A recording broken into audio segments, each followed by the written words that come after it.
Hi everybody. Yeah, I'm a little bit off center here because let me see if I can set this back up again. Sorry. No, that didn't do anything. I'll try it this way. There we go. That's a little better. All right. Just trying to put my camera in a place where it's not going to be completely out of frame or anything. It does bother me that I can't find the holder for my cell phone. Anyway, doesn't matter. It's Metal Monday again. Yay! And I am trying to catch up on some of the things that I've started earlier in the year. One of them, actually, we'll do a little bit of a twofer. I haven't finished listening to, and actually today we're going to go with both audiobooks. So the first one that I've started listening to, I'm about an hour and a half into it, and I'm quite enjoying it. The book itself is about 10 hours, so still got a ways to go. It's So Easy and Other Lies by Duff McKagan, and I didn't buy this one. I actually, you can find it here on YouTube. Shh, you gotta be careful though, because a lot of the time if YouTube finds these audiobooks that somebody uploaded, possibly without permission, maybe, I don't know. But if you should, if you're interested, it's really interesting story. I've always been kind of interested in following Duff McKagan's story because I read Watch You Bleed years and years ago, and that was by the same guy who did Hammer of the Gods. I can't remember the author's name off the top of my head, but the stories are pretty interesting. Now that guy has this way of sort of integrating a whole lot of articles and source material, but I don't know. I'm always there for it. I love the rock and roll road stories. I love the whole lifestyle. And one of the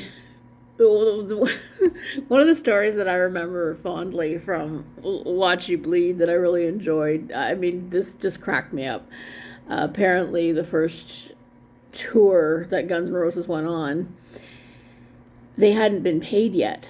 So Izzy Stradlin, ever the entrepreneur, was out in the parking lot scalping tickets so the band could eat. Scalping tickets to their own show. So, I mean, that's one of the things that is interesting about It's So Easy. Duff McKagan, he was one of 8 kids, and so he grew up pretty poor in Seattle, and his dad left, and his mother was kind of single mother of 8 kids. Can you imagine? And so he kind of always had this working class ethic. So when he got to LA, he's telling stories. This is where I'm at in the book so far. In the audiobook, he's telling stories about, he always tried to have a job. He worked in a lot of restaurants, washing dishes, bussing tables, whatever he could do, prep chef. And he always tried to have an apartment, even if he couldn't afford food. He had no car insurance, no health insurance. Which, again, as a Canadian, the idea of having to pay extra for health insurance is like, man, that's horrible. So it's just interesting to hear about the kind of the early days, the hard scrabble. You always think of rock stars as after they make it, right? And I read in Watch You Bleed that Duff McKagan, oh man, at one point, after the band started making money, he got interested in sort of the bookkeeping, finance kind of stuff, and he ended up going back to school and doing most of a degree in business, which is pretty admirable. He didn't quite finish, but he got most of the classes. And then, can you just imagine, he invested $50,000 in a couple of upstart Seattle companies. You know what those companies were? Microsoft and Starbucks.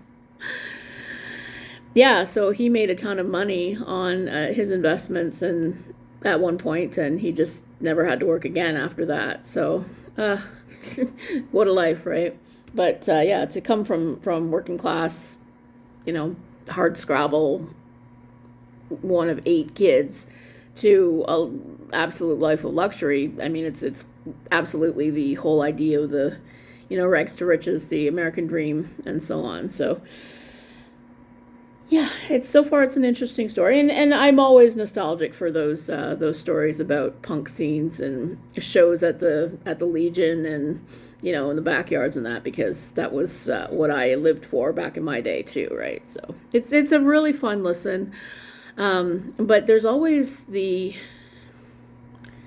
pervasive demon of drug abuse, which makes it a little bit darker, I think, than the kind of stories that I would be able to tell you for sure. It's just it's an interesting story, and he's got a very engaging, sort of affable voice, although he does kind of go back and forth from vignette to vignette, at least so far as I've noticed in the audiobook. I'm just going to continue listening to that. And the reason I brought it up is it's Nonfiction November, right? So we like talking about books that we're in. Because I'm not buying any new books, I'm sort of catching up on things that I already started earlier, right? And the other book that I want to talk about is also an audiobook and is also for Metal Monday. Heart-Shaped Box by Joe Hill. It was published in 2007, and it was Joe Hill's first novel. As we all know, Joe Hill is the son of Stephen King, and he started publishing as Joe Hill. His full name is Joseph Hillstrom King, because he just wanted to be out from the shadow of his dad. And yes, I am a little bit late to the party, given that this was published in 2007, but this is one of many books that I'm sort of trying to catch up on. I'm going to give it 4.5 out of 5 stars. It's a pretty good story. The pacing of it's good. I think it's a little longer than it needs to be, but that's just probably my attention span. Now, because I did listen to the audiobook, one of the things I did have a little bit of trouble with was I tended to fall asleep. So I could only kind of listen to it about maybe an hour at a time, and then I would sort of, lose concentration. But that's a me problem. That's not a problem with the story. So the story is about this guy named Judas Coyne, and he's an aging rock star. Of course, it's not his real name. It's a play on the 50 pieces or 30 pieces of silver, Judas selling out Jesus and all that. And he's got this hobby. He likes to collect oddities.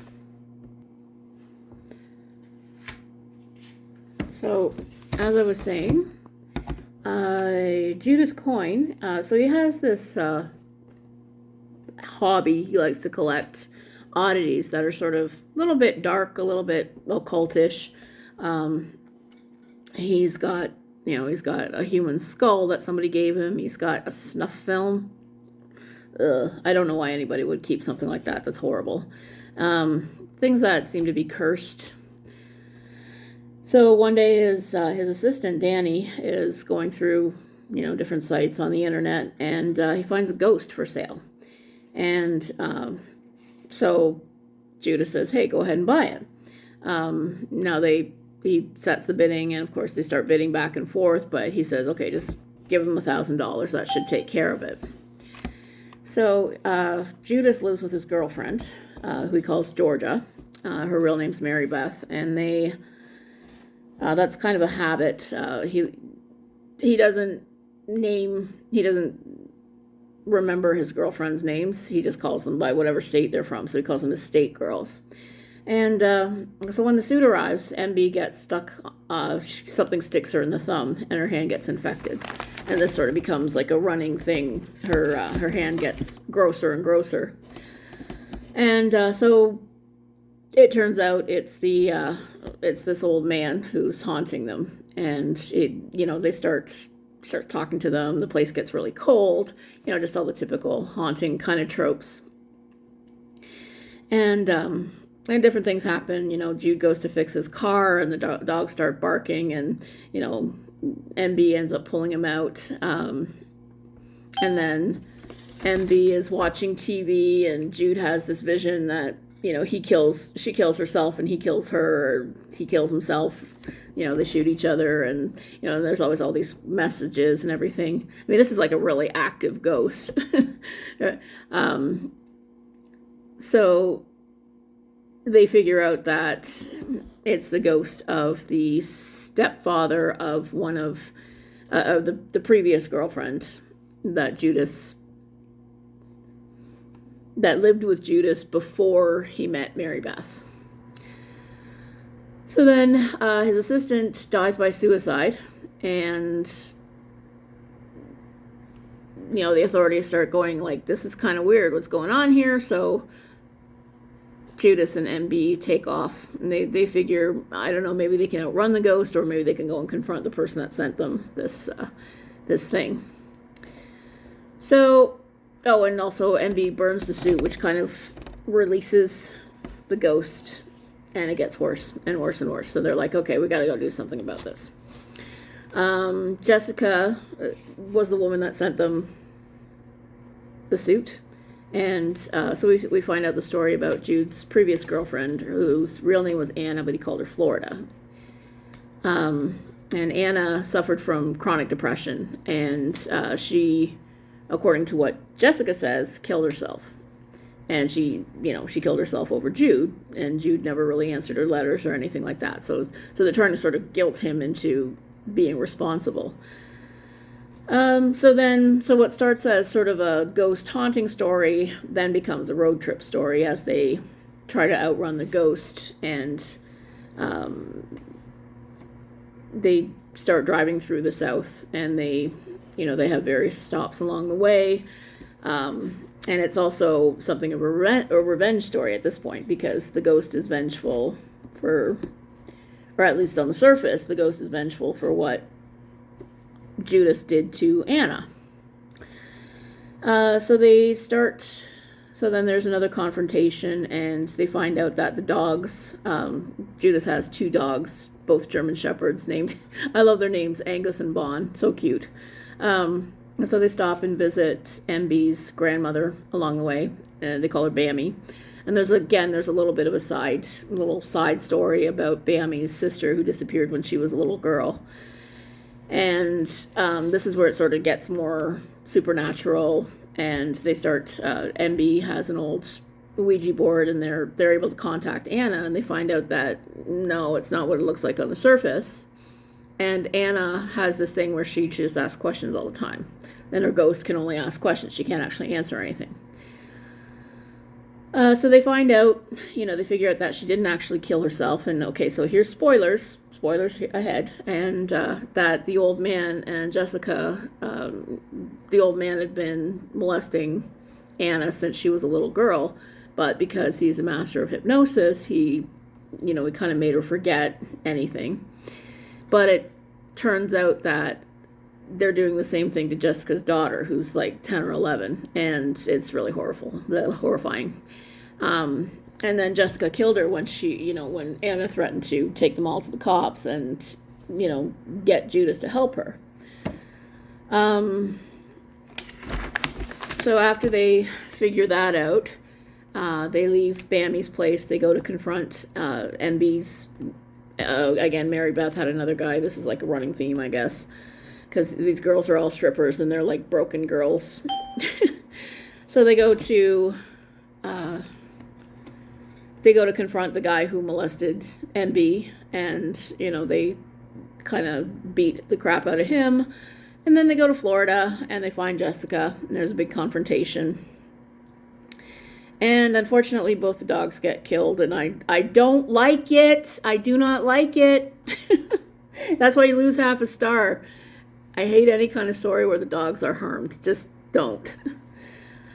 So then from there, for the final act, they go to Jude's father's place, and Jude, like again, throughout the course of the novel, we find out a lot about Jude's background, which his own dad was an abusive piece of shit.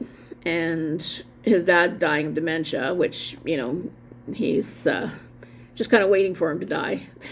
There's this really, it's funny, but it's kind of horrible at the same time. And there's a scene where Jude used to buy his dad cigarettes and just sit there and watch him smoke them. And his dad's like, well, if you're waiting for me to die, it's going to be a long time. So then, Jude's been shot. The dog is dying. The second dog is dying. Bon already died. Angus is dying. So they go to Jude's dad's place because they know there's morphine there. And his dad's nurse is or his dad, yeah, his dad's nurse is Judas's aunt, and she's kind of going to take care of them. So then there's a big blowout, a big final confrontation with the ghost, and Anna and MB sort of mesh, and they finally manage to, to kind of overwhelm the ghost so that he's gone. He gets absorbed into the afterlife and the aftershock, and he goes away. I'm surprised that this hasn't been made into a movie yet, because there's a lot of really cool visual stuff that could happen, and it's got an intriguing couple of characters at the center of it. And ultimately, I think it's a love story. It's not, it starts out as a ghost story, it becomes a road story and a revenge story, but then ultimately it is a love story. And it's about how at the beginning, Judas is an asshole. He's an old guy. He doesn't really, the girls that he has around him are just kind of accessories, and he goes through them when he's done with them. And he doesn't even bother to learn their names. But as time passes with his relationship with MB and growing from his relationship with Anna, the sacrifice that both MB and Anna make for him, I guess they sort of turn him around, and he begins to admit that, yes, he does love MB. Yes, he would die for her. He does not want her to die. So he makes sure, she's the first thing that he is going to take care of and protect. So it's a pretty good story. It's also, it kind of goes back and forth. It's very seamless in the way that it goes back and forth between, the past and the present. And Judas's past as a rock star it's not really a big, huge part of the book. It's more of a here he is now. And music is like a little part of it, but it's not all of it. Except there's these like really cheesy riffs at the end of each chapter in the audiobook. So that's a little bit weird to get over. But 4.5 out of 5 stars. It's a pretty good story. It would be, the whole time I was kind of doing this, who would be an interesting person to cast? So they claim he looks a little bit like James Hetfield. I thought maybe somebody like Billy Crudup, but I'm trying to think of somebody who is about the right age to play the main character. So I like to do that, mock casting in my head. But to kind of tie it into the It's So Easy story, I guess successful rock stars to me are maybe a little bit less interesting than the ones that are kind of on their way up. I don't know why. Maybe just because it's more relatable to be at that level where it's not about the fame and the girls and having a lot of money and the corporate product. It's just about, playing in front of an audience and getting your message out there. So I was kind of go back and forth with that with rock and roll stories. And so I guess that's about all I have to say. Hope you're reading lots of horror on this Metal Monday. Have a great day.